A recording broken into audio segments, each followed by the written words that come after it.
ನೀವಿನ್ನೂ ನಮ್ಮ ಚಾನಲ್ನ ಸಬ್ಸ್ಕ್ರೈಬ್ ಮಾಡಿಲ್ಲ ಅಂತ ಅಂದರೆ ಸಬ್ಸ್ಕ್ರೈಬ್ ಬಟನ್ನ ಪ್ರೆಸ್ ಮಾಡಿ, ನಂತರ ಪಕ್ಕದಲ್ಲಿ ಕಾಣುವ ಬೆಲ್ ಐಕಾನ್ನ ಪ್ರೆಸ್ ಮಾಡಿ. ನಮಸ್ಕಾರ, ಕರ್ನಾಟಕ ಟಿವಿಗೆ ಸ್ವಾಗತ.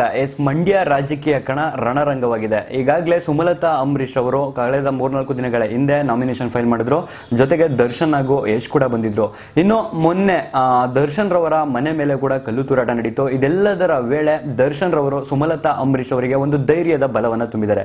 ಯಾವುದು ಆ ಧೈರ್ಯದ ಬಲ ಅನ್ನೋ ಒಂದು ಅಪ್ಡೇಟ್ಸ್ ಅನ್ನ ನಿಮಗೆ ತಿಳಿಸ್ತೀವಿ. ಅದಕ್ಕೂ ಮೊದಲು ನೀವಿನ್ನು ನಮ್ಮ ಚಾನಲ್ಗೆ ಸಬ್ಸ್ಕ್ರೈಬ್ ಮಾಡಿಲ್ಲ ಅಂದ್ರೆ ಈಗಲೇ ಸಬ್ಸ್ಕ್ರೈಬ್ ಮಾಡಿ, ಪಕ್ಕದಲ್ಲಿ ಕಾಣುವ ಬೆಲ್ ಐಕಾನ್ ಅನ್ನ ಕ್ಲಿಕ್ ಮಾಡಿ.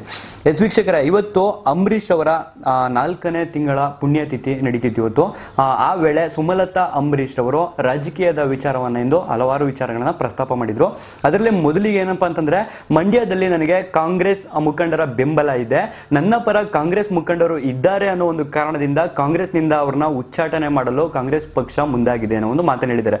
ಜೊತೆಗೆ ಕಾಂಗ್ರೆಸ್ ಪಕ್ಷ ಅವರ ಮೇಲೆ, ಅಂದ್ರೆ ಕಾಂಗ್ರೆಸ್ ಮುಖಂಡರ, ಮಂಡ್ಯ ಕಾಂಗ್ರೆಸ್ ಮುಖಂಡರ ಮೇಲೆ ಯಾವುದೇ ತೀರ್ಮಾನ ಕ್ರಮ ಕೈಗೊಂಡ್ರು ನನ್ನನ್ನು ಬಿಟ್ಟು ಅವರು ಹೋಗೋದಿಲ್ಲ ಅನ್ನೋ ಒಂದು ಧೈರ್ಯದ ಆತ್ಮವಿಶ್ವಾಸವನ್ನ ಸುಮಲತಾ ಅಂಬರೀಶ್ ಅವರು ಹೇಳ್ಕೊಂಡಿದ್ದಾರೆ. ಜೊತೆಗೆ ಬೂತ್ ಮಟ್ಟದಲ್ಲಿ ಮತದಾರರನ್ನ ತಲುಪಲು ನಾವು ಪ್ಲಾನ್ ಮಾಡ್ಕೊಂಡಿದ್ದೇವೆ, ಹೀಗಾಗಿ ಅಭಿಮಾನಿಗಳ ತಂಡಗಳನ್ನು ಕೂಡ ಈಗಾಗಲೇ ರಚನೆ ಮಾಡಿದ್ದೇವೆ. ನಾವು ಹೋದ ಕಡೆ ಎಲ್ಲ ಮಹಿಳೆಯರಿಂದ ಉತ್ತಮ ಪ್ರತಿಕ್ರಿಯೆ ಸಿಕ್ಕಿದೆ, ಹಾಗಾಗಿ ಗೆಲ್ತೀವಿ ಅನ್ನೋ ವಿಶ್ವಾಸವನ್ನು ಕೂಡ ಸುಮಲತಾ ಅಂಬರೀಶ್ ಅವರು ವ್ಯಕ್ತಪಡಿಸಿದ್ದಾರೆ. ಆಮೇಲೆ ಜೊತೆಗೆ ಇನ್ನೊಂದೇನಪ್ಪ ಹೇಳಿದ್ದಾರೆ ಅಂತಂದ್ರೆ, ಅಂಬರೀಶ್ ಅವರ ನೆನಪು ಓದಲ್ಲೆಲ್ಲ ಕಾಡ್ತಾ ಇದೆ ನನಗೆ. ಮಂಡ್ಯದ ಪ್ರತಿ ಹಳ್ಳಿಗಳಿಗೂ ಹೋದಾಗೆಲ್ಲ ಅಂಬರೀಶ್ ಅವರ ನೆನಪು ನನ್ನನ್ನು ಸದಾ ಕಾಡ್ತಿದೆ.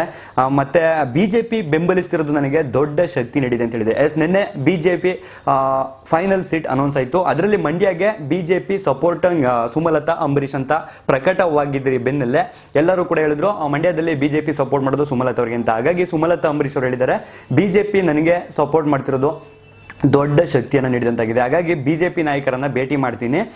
ಮತ್ತೆ ಸಿಎಂ ಕಾನ್ಫಿಡೆನ್ಸ್ ಬಗ್ಗೆ ನಾನೇನು ಮಾತಾಡಲ್ಲ, ಸಿಎಂ ಕುಮಾರಸ್ವಾಮಿ ಅವರ ಕಾನ್ಫಿಡೆನ್ಸ್ ಬಗ್ಗೆ ನಾನೇನು ಮಾತಾಡಲ್ಲ. ದರ್ಶನ್ ಜೊತೆ ಮಾತಾಡಿದ್ದೀನಿ. ಮೈನ್ ಮ್ಯಾಟ್ರ್ ಬಂತು. ದರ್ಶನ್ ಜೊತೆ ನೆನ್ನೆ ಮಾತಾಡಿದೆ. ಡೋಂಟ್ ವರಿ ಮದರ್ ಇಂಡಿಯಾ ಅನ್ನೋ ಒಂದು ಧೈರ್ಯವನ್ನ ದರ್ಶನ್ ನನಗೆ ತುಂಬಿದ್ದಾರೆ. ಸುಮಲತಾ ಅಂಬರೀಶ್ ಅವರು ಈಗಾಗಲೇ ಹೇಳಿದ್ರು, ದರ್ಶನ್ ನಮ್ಮ ಮನೆ ಮಗ, ನಾನು ಯಾವುದೇ ಕಾರ್ಯಕ್ಕೆ ಅಂದ್ರು ಜೊತೆಲಿ ಇರ್ತಾನೆ ಅಂತ ಹೇಳಿದ್ರು. ಹಾಗಾಗಿ ದರ್ಶನ್ ರವರು ನಿನ್ನೆ ಡೋಂಟ್ ವರಿ ಮದರ್ ಇಂಡಿಯಾ ಅನ್ನೋ ಒಂದು ಆತ್ಮವಿಶ್ವಾಸದ ಧೈರ್ಯವನ್ನ ಸುಮಲತಾ ಅಂಬರೀಶ್ ಅವರಿಗೆ ತುಂಬಿದ್ದಾರೆ. ಇನ್ನೇನಪ್ಪ ಅಂತಂದ್ರೆ, ನೀವು ಗೆದ್ದ ಮೇಲೆ ಏನಾದ್ರು ಮಂಡ್ಯ ಜನಗಳಿಂದ ಬೆಂಬಲದಿಂದ ನೀವೇನಾದ್ರು ಗೆದ್ದ ಮೇಲೆ ಬಿಜೆಪಿಗೆ ಏನಾದರೂ ಹೋಗ್ತೀರಾ ಅಂತ ಪತ್ರಕರ್ತರು ಕೇಳಿದ ಪ್ರಶ್ನೆಗೆ ಸುಮಲತಾ ಅಂಬರೀಶ್ ಅವರು ಪ್ರತಿಕ್ರಿಯೆ ಕೊಟ್ಟಿದ್ದು ಏನಪ್ಪ ಅಂತಂದ್ರೆ, ನನ್ನನ್ನು ಜನರೇ ತೀರ್ಮಾನ ಮಾಡಿ ಆಯ್ಕೆ ಮಾಡ್ತಾರೆ ಅಂತಂದ್ಮೇಲೆ ಆ ವಿಚಾರನೂ ಕೂಡ ಜನರ ಮುಂದೆ ಪ್ರಸ್ತಾಪಕ್ಕೆ ಇಡ್ತೀನಿ, ಜನ ಏನು ತೀರ್ಮಾನ ಕೈಗೊಳ್ತಾರೆ ಅದ್ರ ಮೇಲೆ ನಾನು ಮುಂದಿನ ದಾರಿ ನೀಡ್ತೀನಿ ಅಂತ ಹೇಳಿದ್ದಾರೆ. ಇದಿಷ್ಟು ಅಂಬರೀಶ್ ಅವರ 4ನೇ ತಿಂಗಳ ಪುಣ್ಯತಿಥಿಯಲ್ಲಿ ಸುಮಲತಾ ಅಂಬರೀಶ್ ಅವರ ಮಾತಾಡಿದಾಗಿತ್ತು. ಆದಷ್ಟು ಈ ವಿಡಿಯೋವನ್ನು ಶೇರ್ ಮಾಡಿ, ಲೈಕ್ ಮಾಡಿ, ಕಮೆಂಟ್ ಮಾಡಿ, ಮತ್ತೆ ಸಬ್ಸ್ಕ್ರೈಬ್ ಆಗೋದನ್ನ ಮರಿಬೇಡಿ. ಇದು ಕರ್ನಾಟಕ ಟಿವಿ, ಕನ್ನಡಿಗರ ಧ್ವನಿ.